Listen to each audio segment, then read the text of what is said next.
Inicialmente, eu gostaria de agradecer, na sua pessoa, o convite do ISAGS para fazer essa apresentação hoje, agradecer a presença de todos vocês.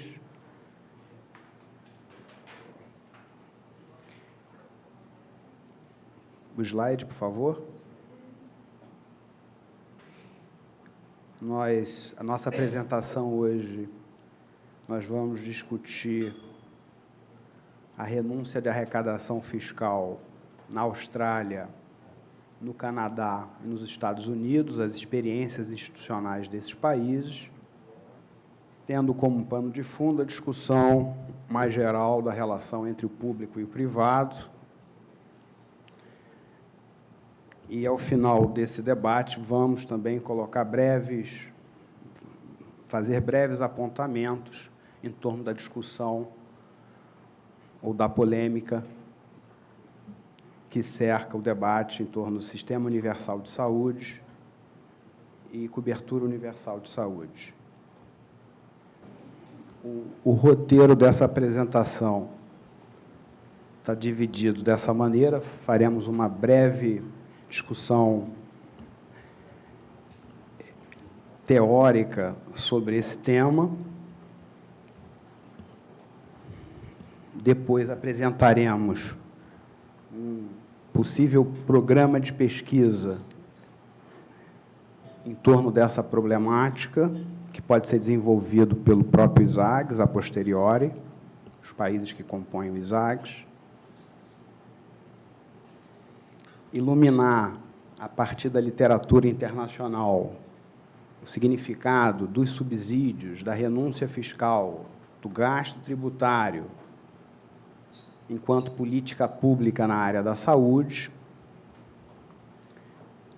No quarto ponto, faremos uma brevíssima discussão comparando as experiências institucionais entre esses países, que têm modelos diferentes. E, por fim, apresentamos alguns desafios para os países da América do Sul, no âmbito da Unasul.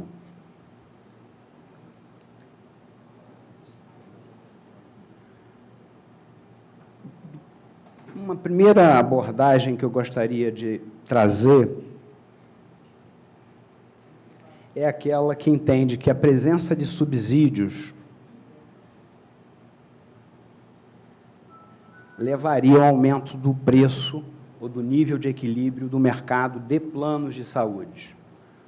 Ou seja, esse mercado, dada a presença de subsídios por parte do Estado, teria condição de operar com um preço acima do preço de mercado, dada a presença de subsídios. Essa discussão ela é levada, sobretudo, por aqueles economistas que têm uma tradição na teoria neoclássica.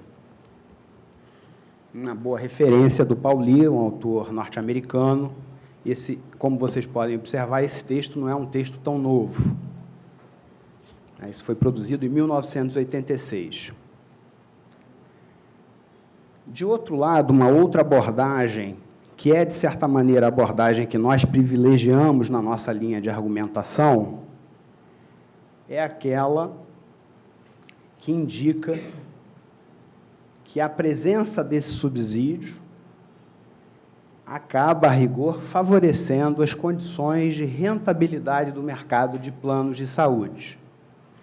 A ideia que está pressuposta nessa assertiva é que o setor saúde, se organizado de maneira capitalista, dadas suas características de custos e preços crescentes, vai apresentar problemas de rentabilidade. Uma vez apresentando problemas de rentabilidade, com esse setor, qual seja o setor saúde, ele é imprescindível do ponto de vista político e social. Isso vai colocar o Estado diante do dilema de ou aplicar subsídios numa atividade privada socialmente relevante, mas que tem problemas de rentabilidade, ou ampliar os mecanismos de intervenção que que seria, digamos assim, objetivado no modelo de seguro social ou de seguridade social, em outras palavras, no modelo universalista. Então, essa é uma segunda abordagem que a gente observa na literatura. Por favor.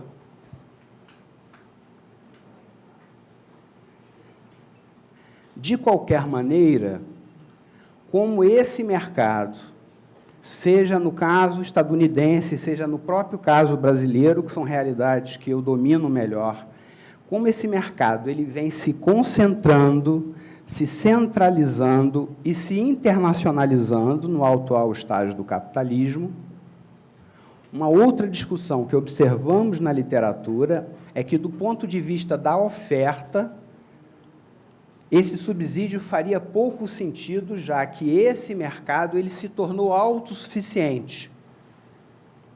Então, um outro olhar sobre essa problemática do gasto tributário. A autossuficiência ou não do mercado, ou seja, do ponto de vista da oferta, é plausível o governo, o Estado, aplicar recursos nesse setor? Por favor. Uma outra abordagem possível para analisar esse objeto é aquela que entende que a presença de subsídios, imaginando que os empregadores deveriam arcar com o custo de reprodução da força de trabalho, é imaginar que esse subsídio é um elemento que ajudaria os empregadores, a partir do Estado, a socializar o custo da reprodução da força de trabalho. Ou seja, partindo da ideia que os empregadores, o capital, se vocês preferirem, deveria arcar com o conjunto dos custos relativos à reprodução do seu empregado, da sua força de trabalho, o subsídio pode ser entendido como uma maneira do Estado estar socializando o custo da reprodução da força de trabalho com o capital. Uma abordagem, naturalmente, de cunho marxista. Por favor.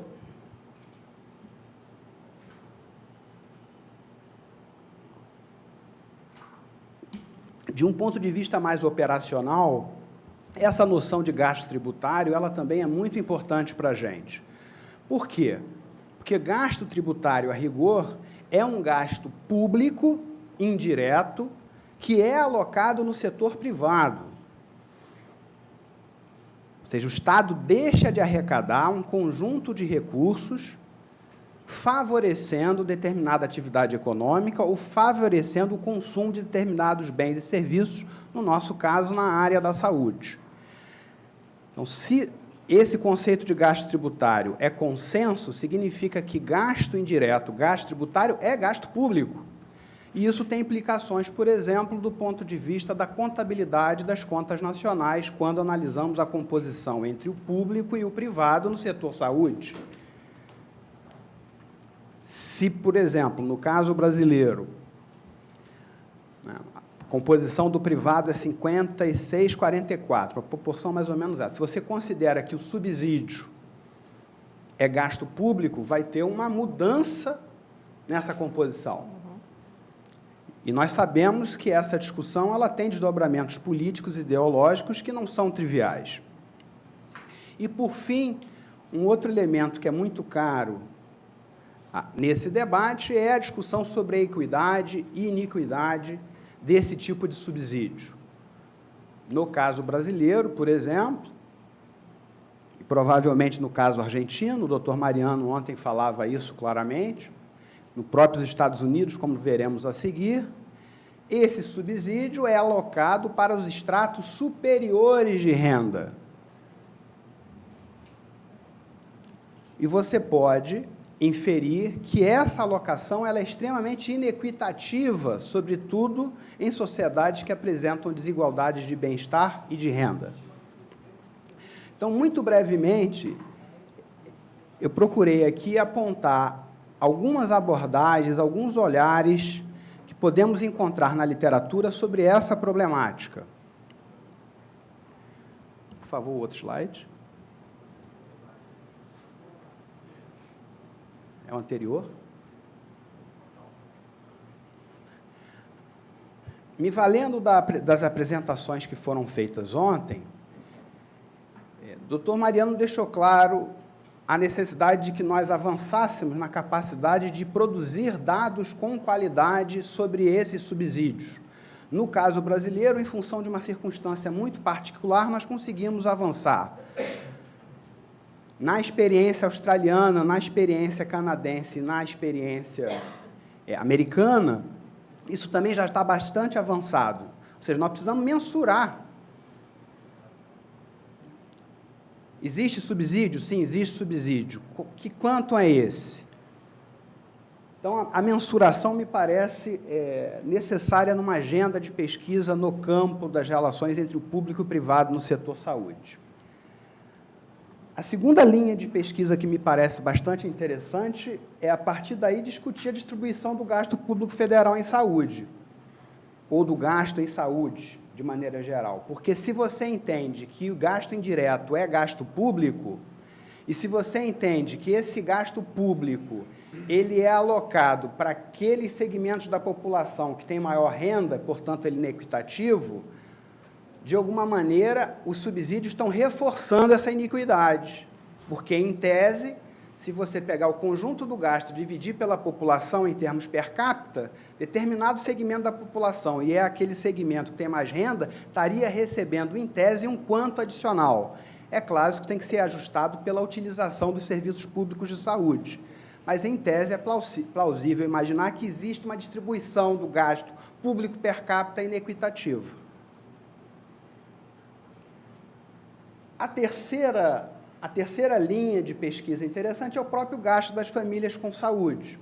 Ou seja, um dos argumentos utilizados para a aplicação desses subsídios é que o setor público está sobrecarregado ou apresentaria uma baixa qualidade dos serviços e que, portanto, aqueles segmentos que estariam dispostos a ir ao mercado receberiam um subsídio do governo.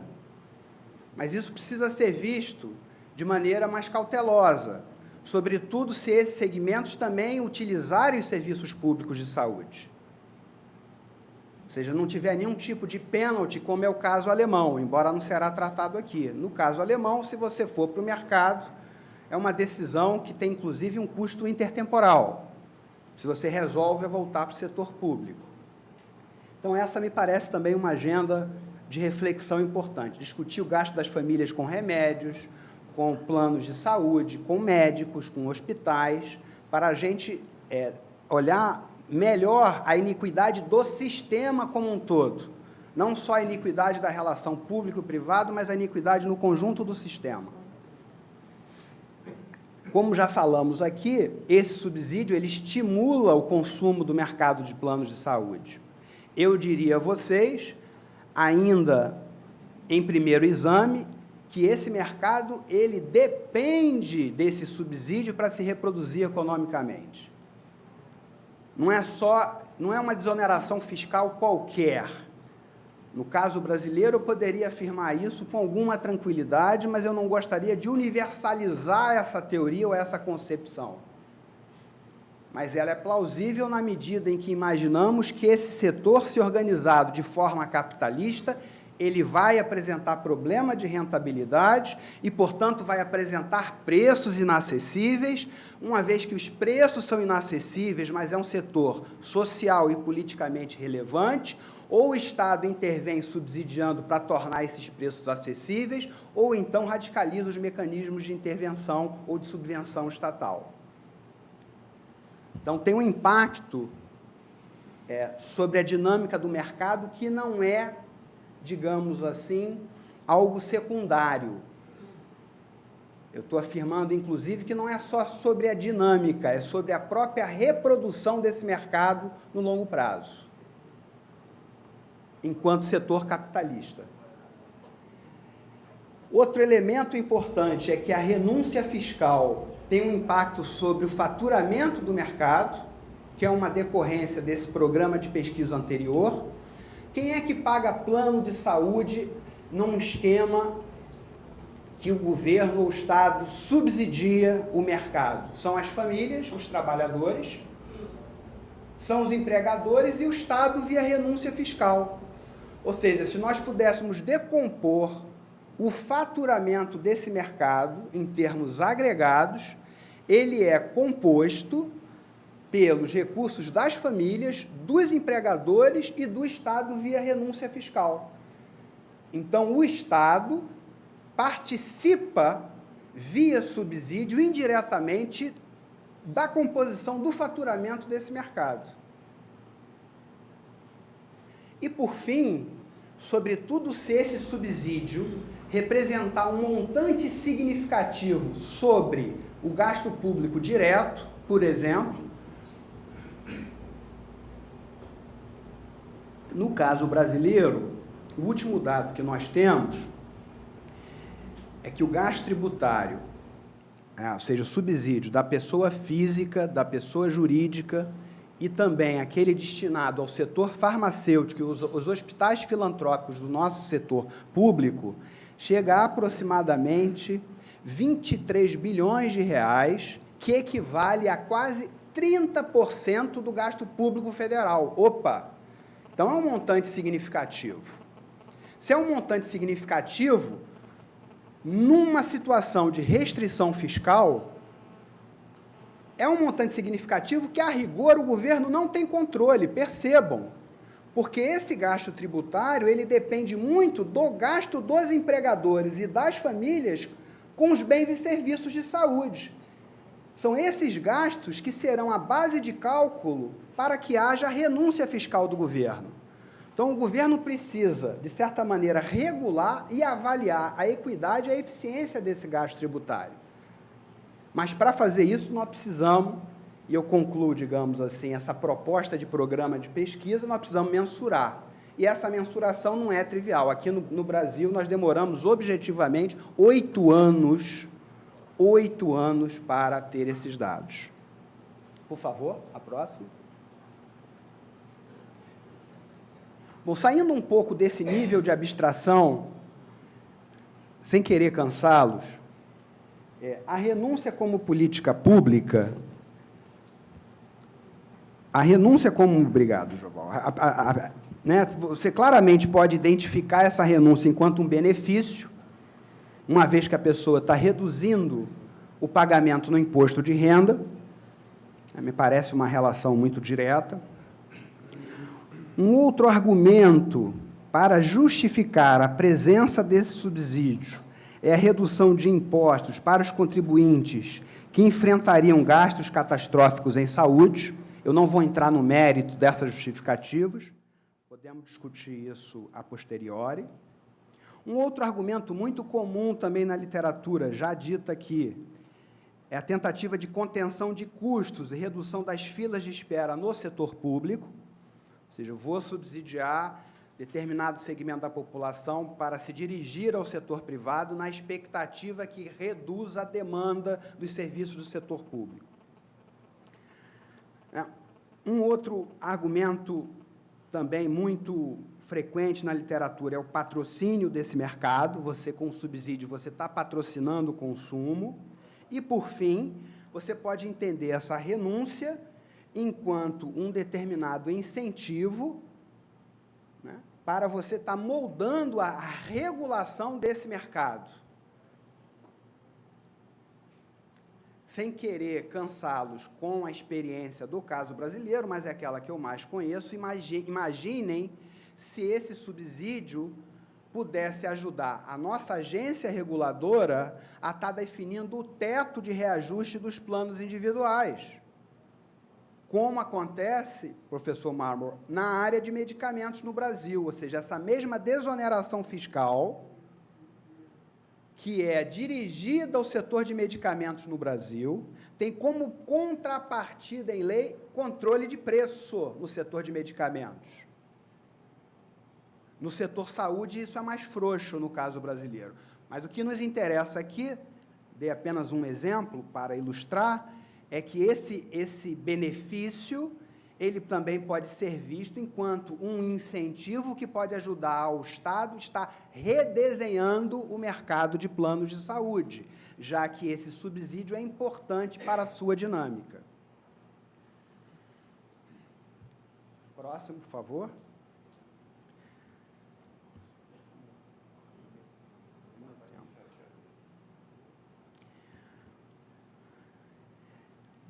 De certa maneira, apesar de apresentar para vocês essas teorias e apresentar para vocês, inclusive, um programa de pesquisa que pode dar suporte a esse tipo de investigação, a tentativa de comparar esses países, ela é muito...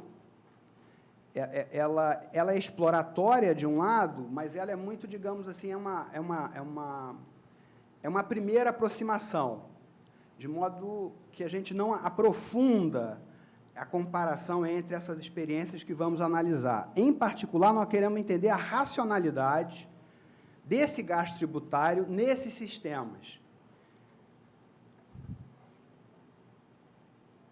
Em determinados casos, o governo ele empresta uma certa racionalidade a esse subsídio em seus documentos, e em outras realidades não. Por favor.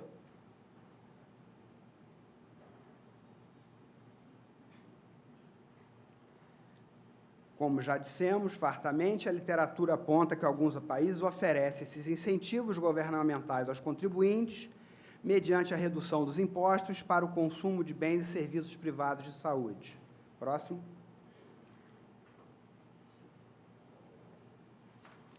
Tendo como base o Estado de Bem-Estar Social Europeu, esse arranjo institucional parece reforçar o modelo privado, uma vez que o mercado depende, em alguma medida, desses subsídios em linha com o caso estadunidense, com o caso americano.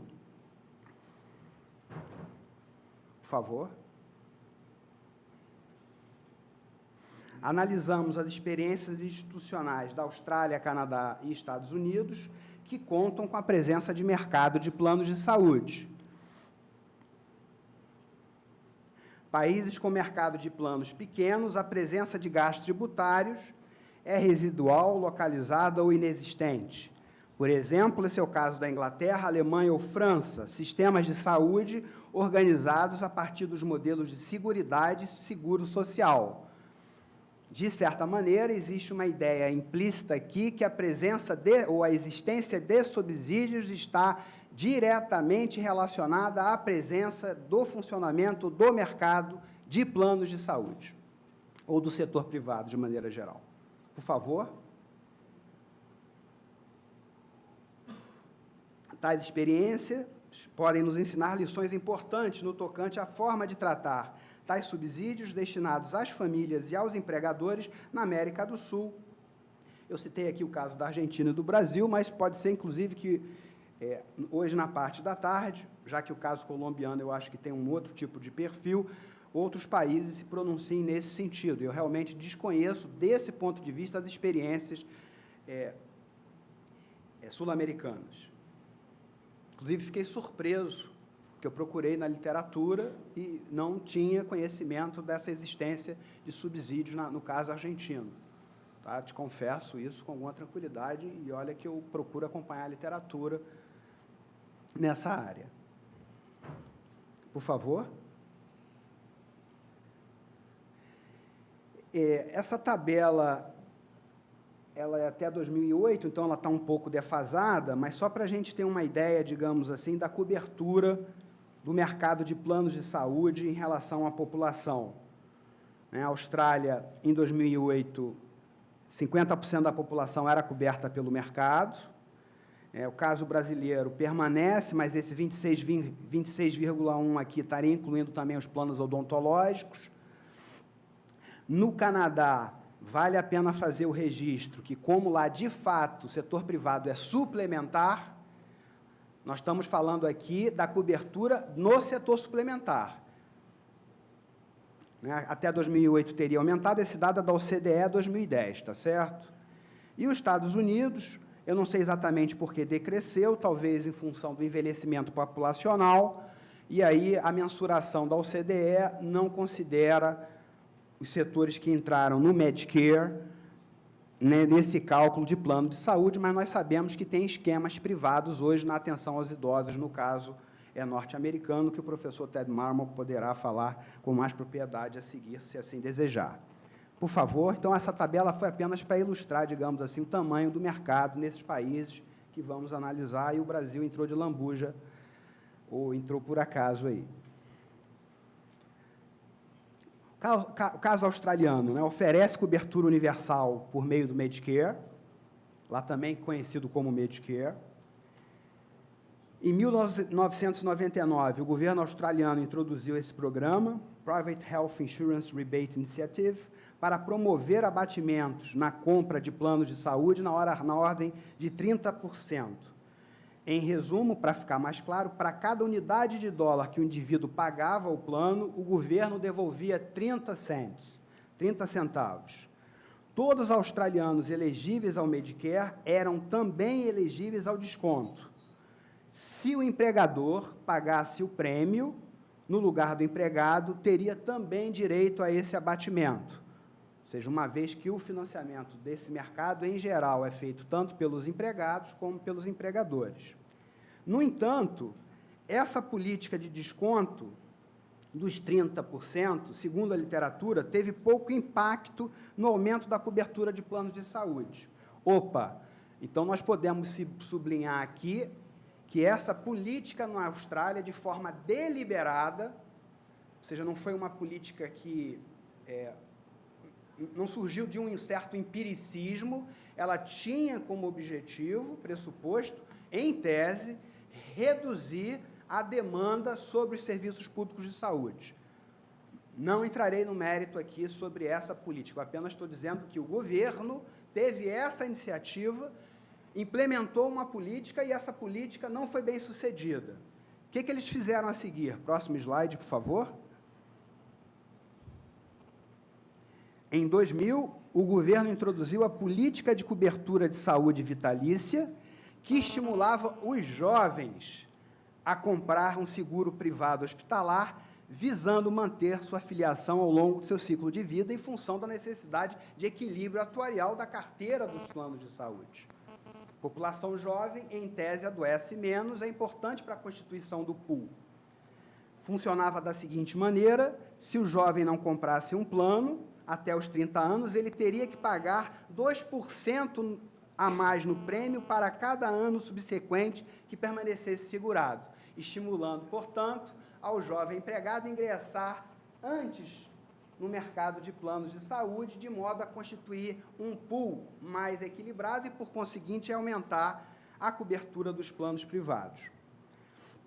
Dando seguimento à explicação da política, se ele adquirir um plano com cobertura hospitalar aos 40 anos, ele pagaria 20% a mais do que alguém que obtivesse a cobertura do hospital aos 30 anos de idade. Depois de 10 anos, essa carga adicional seria removida. Em função da introdução dessa política, depois de 4 anos de aplicação, o tamanho do mercado saltou de 15% para 45% da população. Ou seja, do ponto de vista do governo australiano, essa política que ajudou a introdução dos jovens no mercado, favoreceu o crescimento do consumo de planos. Próxima.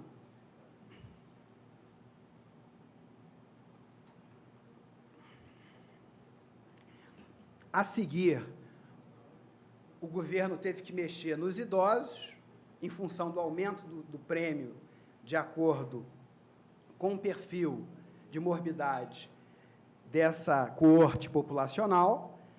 Então, o governo australiano introduziu novos descontos em 2005, direcionados aos idosos, 30% para as pessoas abaixo de 65, 35% para as pessoas entre 65 e 69, e 40% para as pessoas com 70 anos ou mais, né? E vocês já sabem que, obviamente, esse grupo populacional tem uma carga da doença maior, e isso pressionaria os custos no setor público, de modo que essa política atende àquela política preliminar definida pelo governo australiano. Os planos de saúde são subsidiados, portanto, na Austrália, para que as pessoas financeiramente capazes evitem as filas de espera no setor público, e esse montante equivaleu a 7% do total do orçamento público na área da saúde. Esse dado é de 2010, embora se refira a 2008. Próximo slide. No caso canadense, como eu disse anteriormente, todo cidadão canadense recebe cobertura pública de saúde através do Medicare.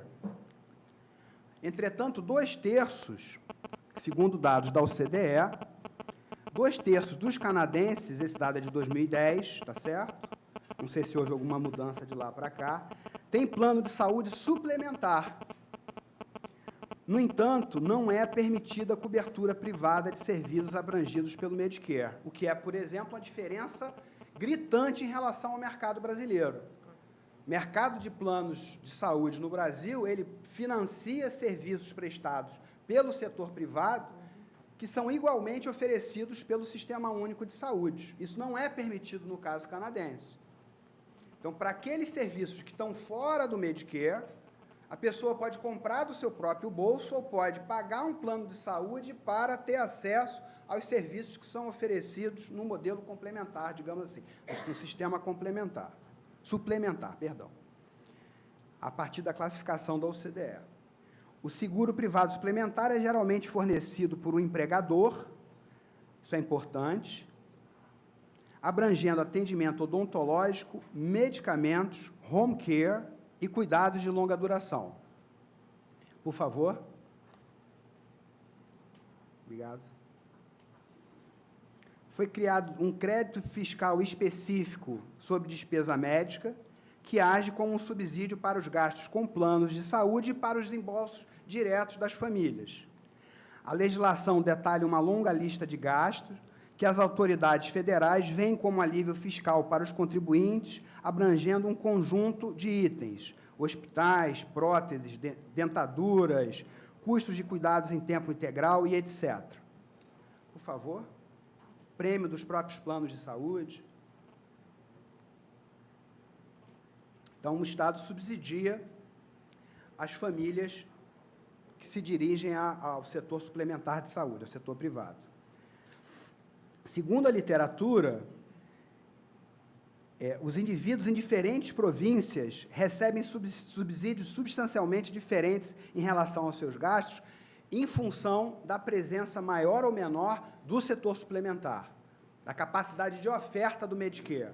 Embora isso não esteja aqui na planilha, nem exista nenhum dado objetivo sobre isso, professor Marmor. Isso é dito, digamos assim, na literatura, mas me parece que é necessário uma maior evidência empírica. Desse modo, o que eu vou falar aqui para o Canadá vale para o caso australiano, em função do alto custo que esses gastos tributários têm em relação ao gasto total. 7% não é pouca coisa. Para regular e para limitar o crescimento do subsídio aos planos de saúde privados, o governo pretende fortalecer o Medicare, ampliando a sua cobertura e diminuindo o tempo de espera de determinados serviços. Próxima lâmina, por gentileza.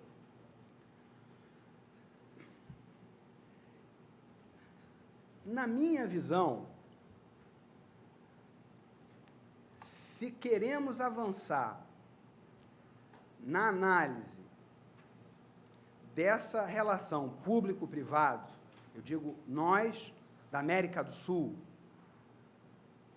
não porque essa foi a minha experiência, mas me parece que olhar para o caso norte-americano ou o caso estadunidense, como as forças produtivas lá, se vocês me entendem, estão mais desenvolvidas no que se refere à dinâmica desse mercado, talvez seja lá que a gente possa aprender as melhores lições, mesmo que seja how not to think about o caso norte-americano.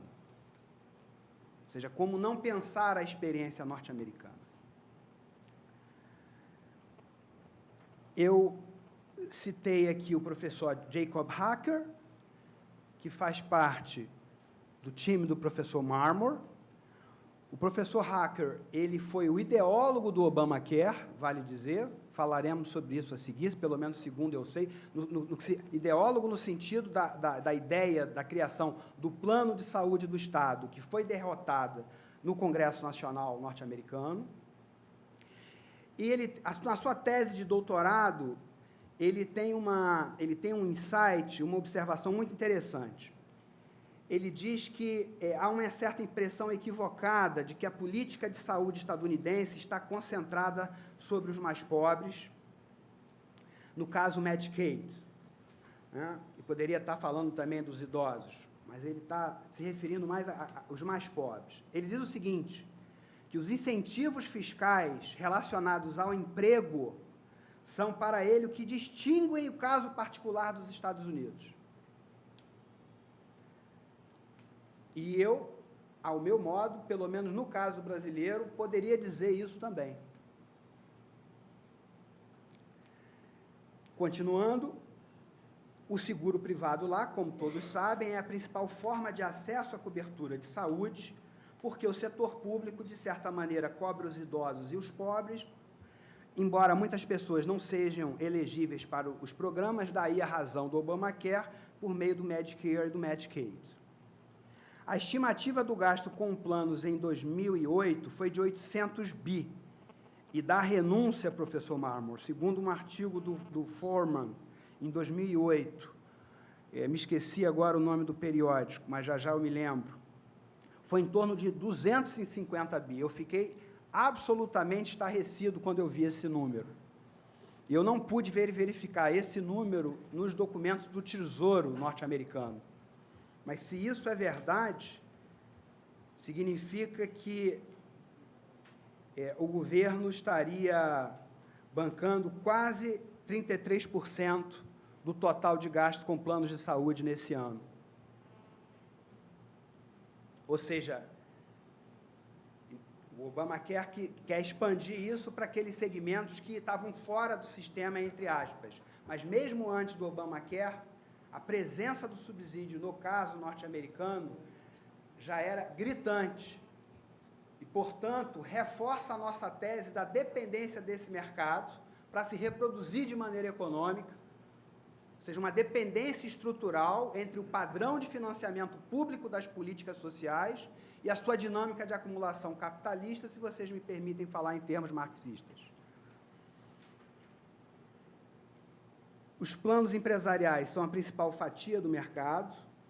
Uma das principais causas do crescimento na cobertura dos planos privados se deu após ter sido garantido ao empregador a possibilidade de abater parte do imposto em decorrência de seus gastos com planos de saúde dos empregados, ou seja, da mesma forma que o caso australiano, o empregador em relação ao empregado, ou se vocês preferirem, a pessoa jurídica em relação à pessoa física, ela é privilegiada, porque, em geral, os planos são coletivos, existe uma tendência à redução dos planos individuais,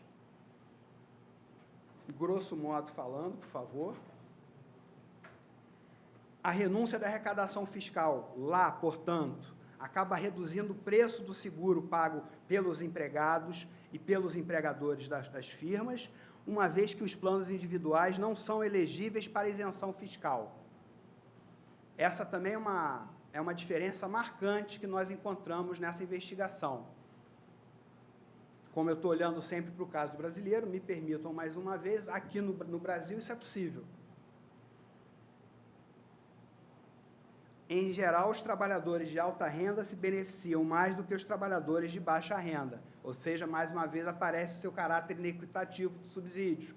Ele é alocado para os estratos intermediários e superiores de renda, no subconjunto daqueles que estão cobertos pelo mercado de planos de saúde. Por favor.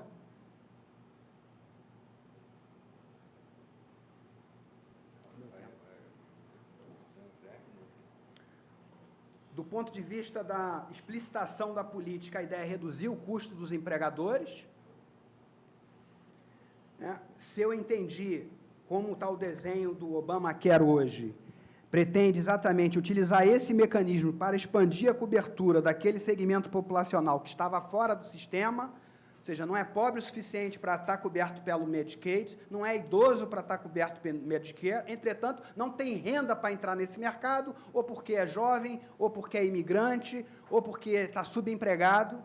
Então, a ideia é expandir a cobertura para esse segmento que estava sem seguro, não estava coberto por nenhum seguro, nem público, nem privado, via a ampliação dos subsídios, subsidiando o mercado de plano de saúde, ou seja, é ampliar os mecanismos de isenção fiscal. E como eu falei anteriormente, como a renúncia, embora no caso australiano, canadense e americano, essa contabilidade ela seja mais explícita, seja mais clara, né, coisa que nós precisamos avançar aqui na América do Sul, mais uma vez, a renúncia depende da quantidade de gasto da sociedade, no caso dos empregadores, no caso norte-americano. E a política fiscal não tem controle sobre isso. Podemos até regular, podemos até avaliar os impactos dessa renúncia sobre o conjunto do sistema e sobre o sistema público e sobre o sistema privado, já que nós podemos arguir que esses recursos que são alocados no setor privado poderiam estar sendo alocados na melhoria do acesso do Medicare e do Medicaid, que, aliás, era a proposta do professor Marmor, é uma expansão progressiva do Medicare, reduzindo a faixa etária de entrada. Então, você tira... É um jogo, digamos assim, de soma zero. Você tira do Estado para aplicar no privado, você fragiliza a qualidade e a possibilidade de expansão de acesso do setor público. Embora possamos avaliar a necessidade de que outras fontes de financiamento componham o setor saúde, para além dos gastos tributários específicos. Por favor.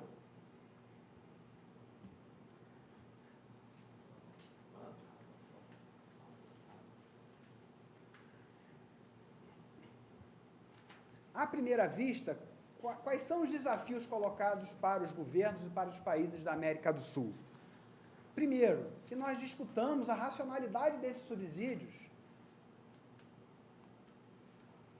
sobretudo naqueles países onde o mix público-privado já estejam estabelecidos, seja do modelo de seguridade de seguro social com o setor privado, seja do seguro social com o setor privado, seja do modelo universal com o setor privado. Segundo, mensurar esse montante e, de alguma forma, incorporar isso na contabilidade, nas contas nacionais do setor saúde. Esses subsídios precisam ser mensurados, eles precisam ser vistos dentro dessa ótica global. Terceiro desafio, avaliar o impacto desse subsídio sobre a equidade e sobre a eficiência do sistema. Como vimos, à primeira vista, os subsídios destinados aos estratos superiores de renda claramente são inequitativos. E nós podemos avaliar ainda que se essa renúncia fiscal fosse destinada à atenção primária, por exemplo, ou ao Medicaid, você poderia ter um serviço mais barato, com maior cobertura e com melhor resultado na saúde daquelas populações cobertas pelo Medicaid. Então, não é só um problema de equidade, pode ter um problema de eficiência, ou seja, é uma alocação ineficiente do ponto de vista que ela produz piores resultados do ponto de vista da saúde pública, se assim, digamos assim, comparados. E, em particular, os efeitos desse subsídio sobre o financiamento do setor saúde. Olhem como a coisa é perversa no caso brasileiro. Além dos subsídios, ou seja, além daquilo que o Estado deixa de arrecadar, e, em tese, poderia aplicar no setor público, as fontes de financiamento específicas do setor saúde, no caso dos medicamentos, são aquelas que são desoneradas. Então, há uma dupla desoneração. Podemos voltar isso a seguir, se não ficou claro. Quarto desafio, considerando uma presença crescente do gasto tributário, também conhecido como gasto indireto, também conhecido como renúncia da arrecadação fiscal ou subsídios, exige repensar essas relações entre o Estado e o mercado de serviços de saúde no campo da economia política da saúde. Por isso é que eu provoquei essa discussão a partir de uma matriz teórica. Eu não quis fazer uma discussão funcionalista desses subsídios. Eu gostaria que a gente pudesse estar olhando para a dimensão empírica desse problema, mas também que nós pudéssemos refletir, ou seja, extrapolar a dimensão empírica para repensar essa relação Estado-mercado vis-à-vis as necessidades de saúde da população da América do Sul. Por favor, o próximo slide. E já estou quase concluindo. Apenas para ilustrar essa discussão dos subsídios na polêmica entre sistema universal versus cobertura universal, como já, de alguma maneira, apontado pelo doutor Joval e pela doutora Mariana ontem. Nós temos que, em média, o gasto público em saúde nos países da OCDE chega a 8% do PIB. O gasto público, não estou falando gasto total. Enquanto a maior parte dos países da América Latina e Caribe, portanto, né, não somos só nós, digamos assim, o conjunto da América Latina e Caribe tem uma média de 3,8%. A proposta da cobertura universal de saúde prevê um aumento dos gastos públicos para 6%, mas também prevê a criação de um fundo com subsídios para diminuir o desembolso direto e para reduzir a exposição dos gastos catastróficos dos estratos inferiores de renda. Dr. Félix me corrija, por gentileza, não estou entrando no mérito, mas parece que, à primeira vista, isso se assemelha a um dos arranjos existentes no caso colombiano. Próximo slide. Água, estou precisando de água. Posso pegar essa água?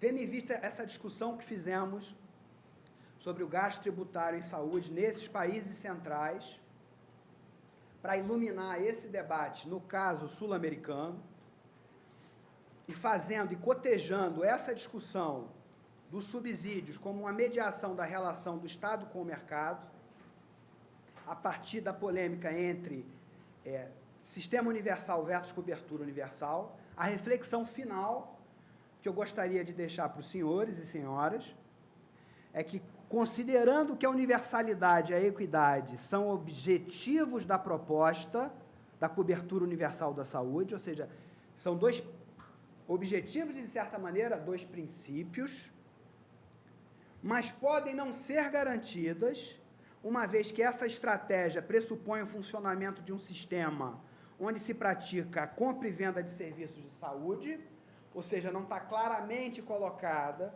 a questão do direito.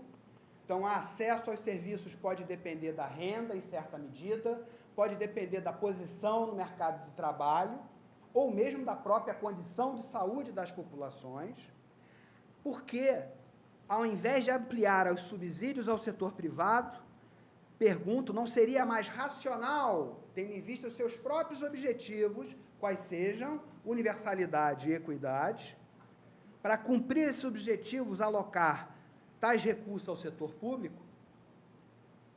Então, eu deixo essa pergunta para a nossa reflexão e, desde já, gostaria de agradecer a atenção de todos vocês a essa apresentação, que tem como objetivo ser introdutória, ser exploratória, ser propedêutica, para que a gente divida nossas experiências e possamos iluminar esse debate na América do Sul. Muito obrigado.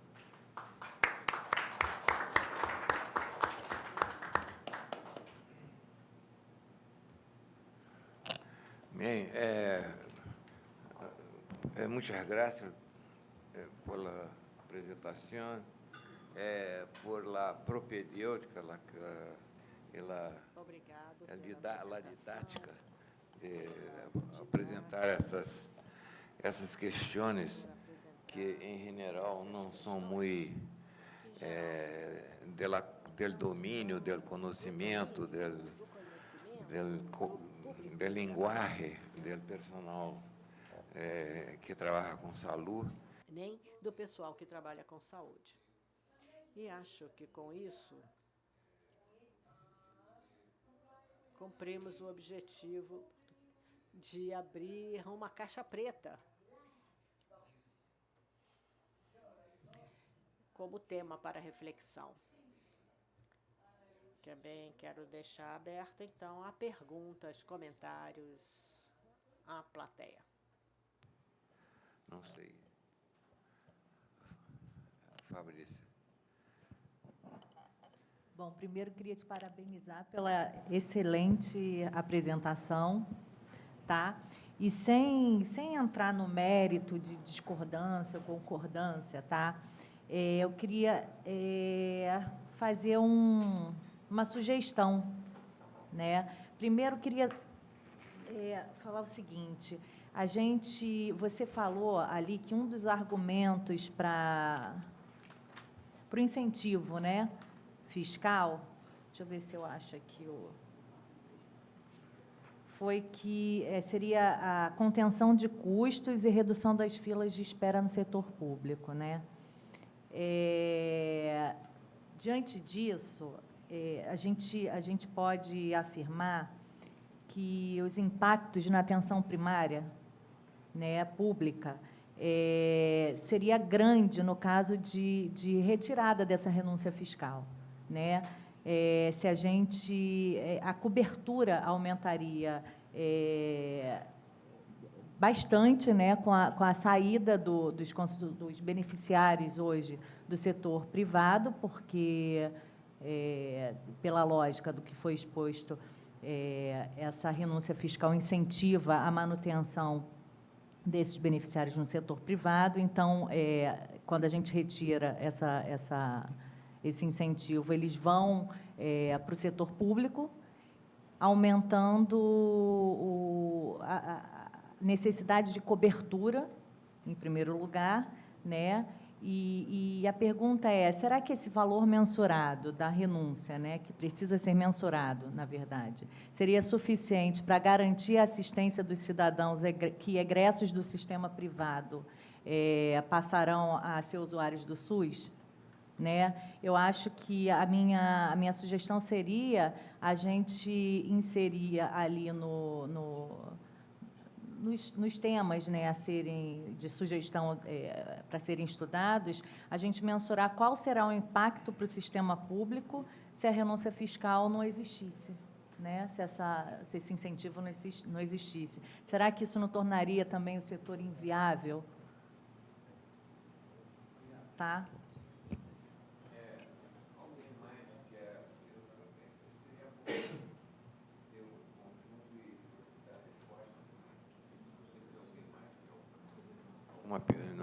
Alguém mais alguém mais quer fazer alguma pergunta, algum comentário, doutor Marco? I think this discussion Eu acho que essa discussão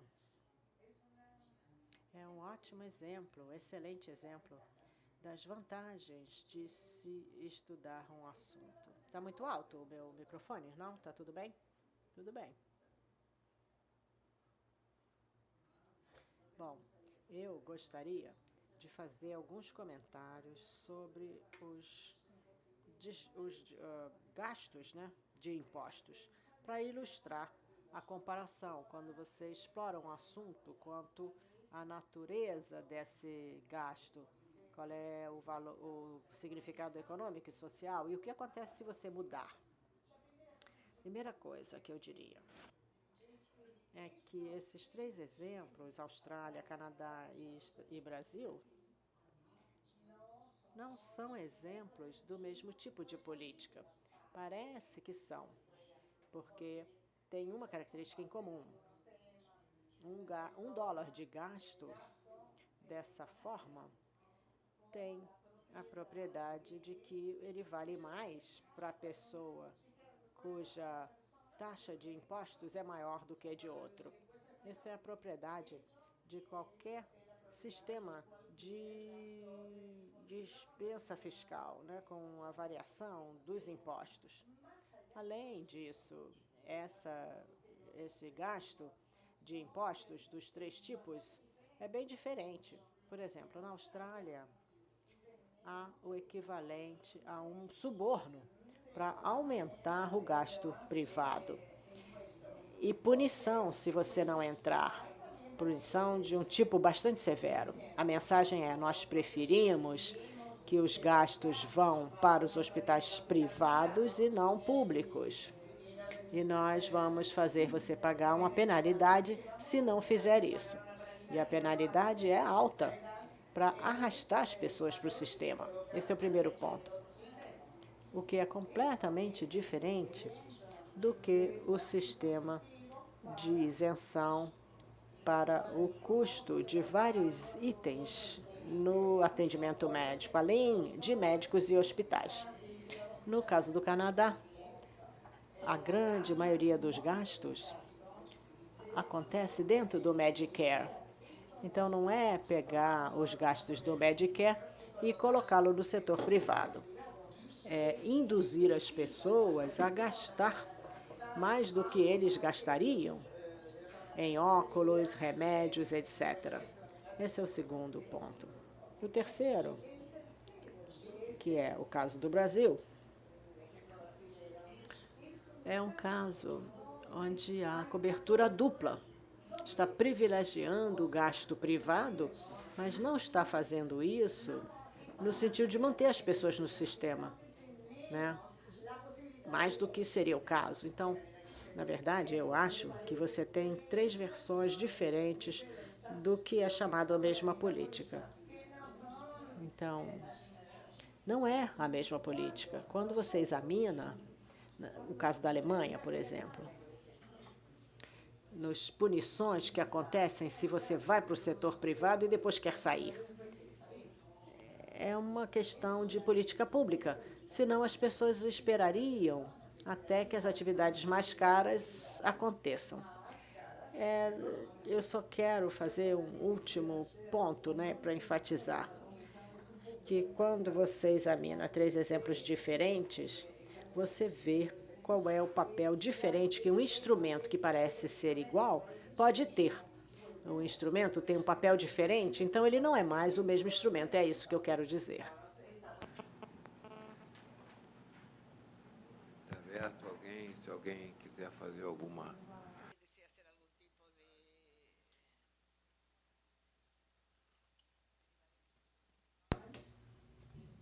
Sim, por favor.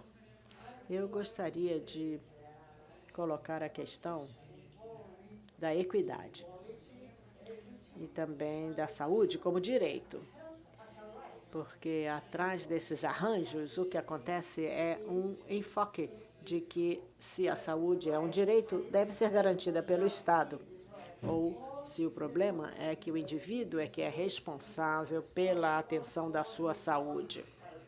No caso da Austrália, que eu não conhecia, mas parece que a política é o indivíduo é que é responsável. Então, estimula que se contrate um seguro, um plano de saúde e tenha, enfim, garantias futuras, né, uma cobertura adequada no futuro.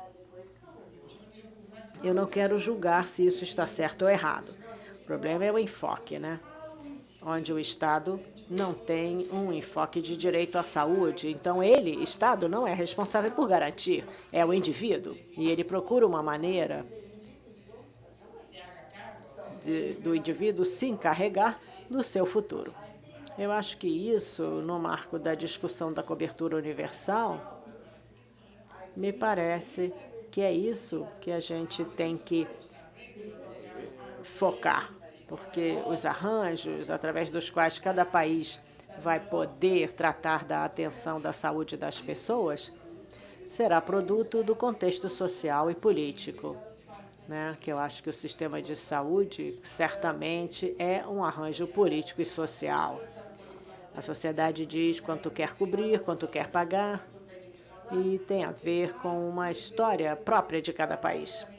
Eu acho que o que não seria em discussão, o que não estaria em discussão, é que o modelo que a gente adote de cobertura universal, ou a discussão que façamos, tem que ter claramente o enfoque de direitos. A saúde é um direito humano e, portanto, o Estado deve ser responsável de garanti-la.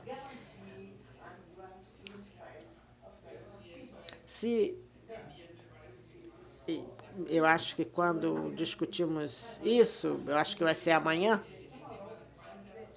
temos que ver qual a profundidade da cobertura, qual a qualidade dela. Não são temas menores.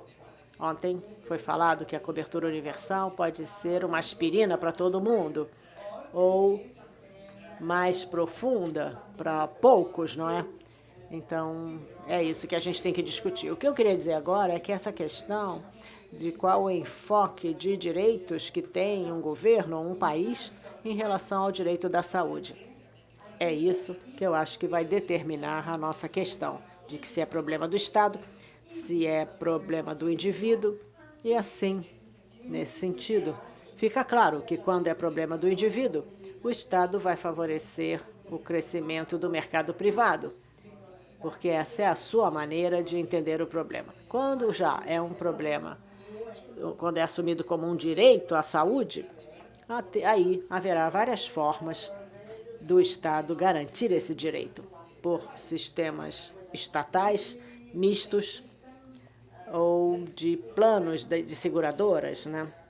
Eu acho que isso vai ser discutível, mas é importante discutir uma questão de fundo que é do direito à saúde.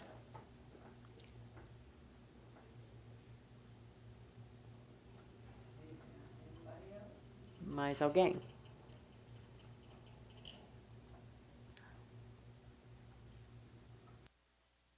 Gostaria inicialmente de tentar responder a boa provocação da doutora Fabrícia, no seguinte sentido. De fato, ficou faltando ali uma linha, né? Ou seja, pensar nessa dinâmica pública e privada, quais são os impactos sobre o sistema público de saúde, até para tornar essa política viável. Política com responsabilidade. Mas eu gostaria, digamos assim, de problematizar o desdobramento que a doutora Fabrícia trabalhou. Em primeiro lugar, o bem-estar das famílias que estão hoje cobertas pelos planos de saúde poderia ser mantido com a ausência da renúncia se ampliados os mecanismos regulatórios da agência reguladora.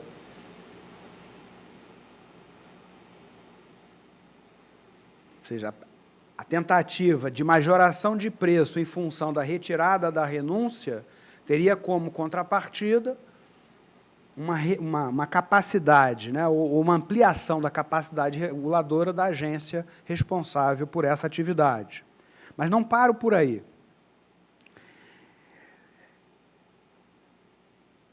Quando nós apresentamos para vocês a ideia de que esse recurso seja prioritariamente alocado na atenção primária e na atenção secundária, nós estamos olhando, digamos assim, para a carga da doença, pelo menos muito clara no caso brasileiro, dada a prevalência das doenças crônicas.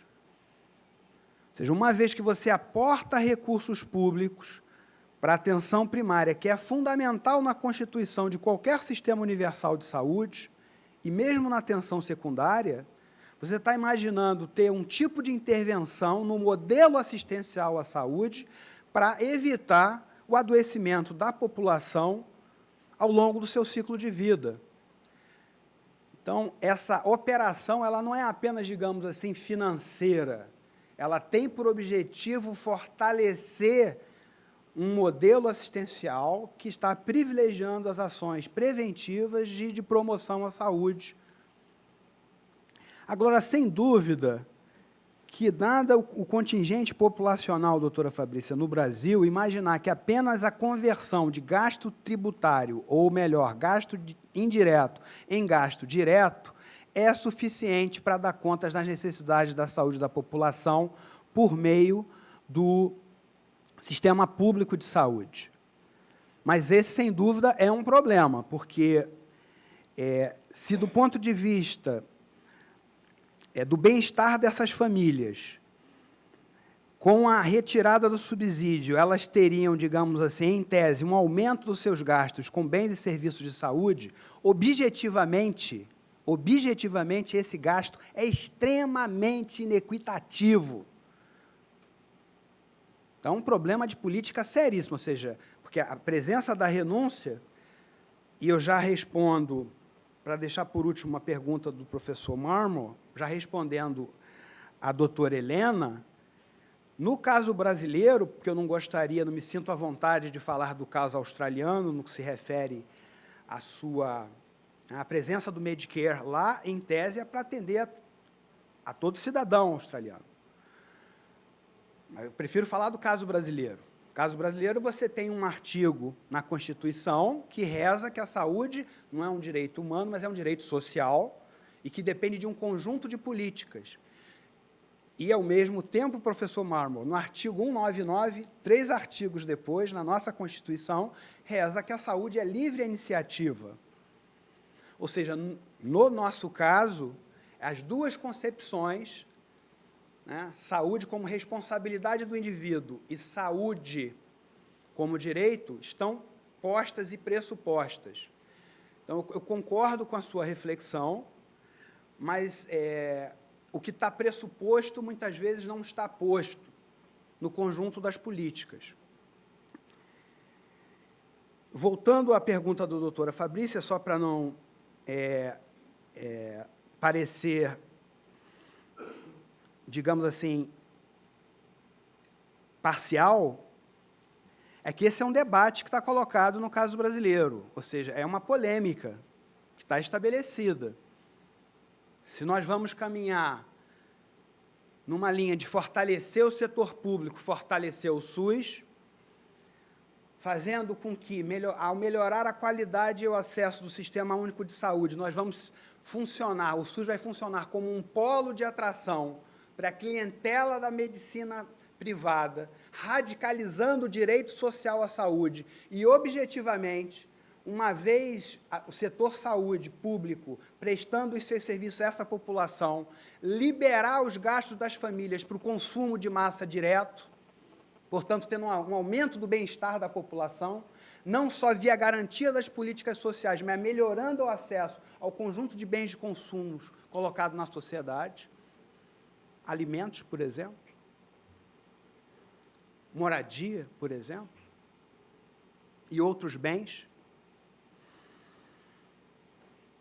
Se a gente vai caminhar nessa linha ou vai caminhar nesse modelo paralelo, nesse modelo dual, que, de certa maneira, a gente está discutindo aqui. Nós estamos numa disjuntiva histórica, ao meu ver.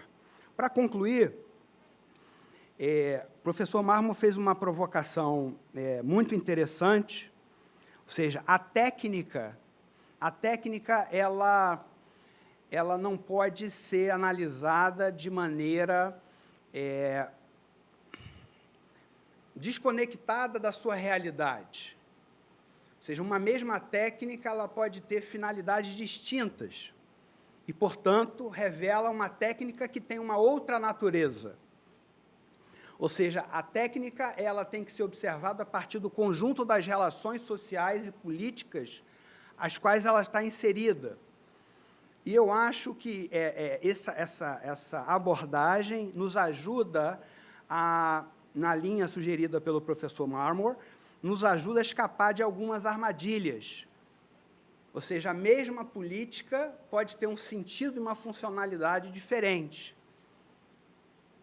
Como somos países diferentes e estamos buscamos, de alguma maneira, construir uma pauta, né, comum, essa sugestão do professor Marmor talvez nos ajude a construir uma pauta unitária, sem olhar para eventuais diferenças como um corte que não nos possibilite construir essa agenda comum. São essas minhas considerações, doutor João. Could I just elaborate on one point Será que eu poderia falar só um pouquinho mais sobre um ponto que o Carlos mencionou? Eu acho que para essa discussão seria útil se todos na mesa tivessem muito claro o que no Canadá é a política de cobertura suplementar aos seguros privados para hospitais e médicos. E a resposta para isso, talvez vocês se lembrem de ontem, mas talvez não. A resposta seria de que no Canadá existe uma recusa estatutória em relação aos hospitais e médicos quando estamos falando de setor privado, de seguro privado. É ilegal se comprar seguro suplementar para contribuir com a conta do hospital ou do médico. E por que isso é importante de ser dito? Porque ilustra a ideia de que a alocação do cuidado hospitalar não deve ser mediado pelo o tipo de seguro que se tem. Num contraste a isso, na Austrália, o governo quer fazer isso de uma maneira através do setor privado, que é o contrário, porque ele não quer que isso apareça no orçamento fiscal. No Brasil, quando pensamos sobre os gastos fiscais, esses dois casos são contrários completamente. E era isso que eu queria esclarecer.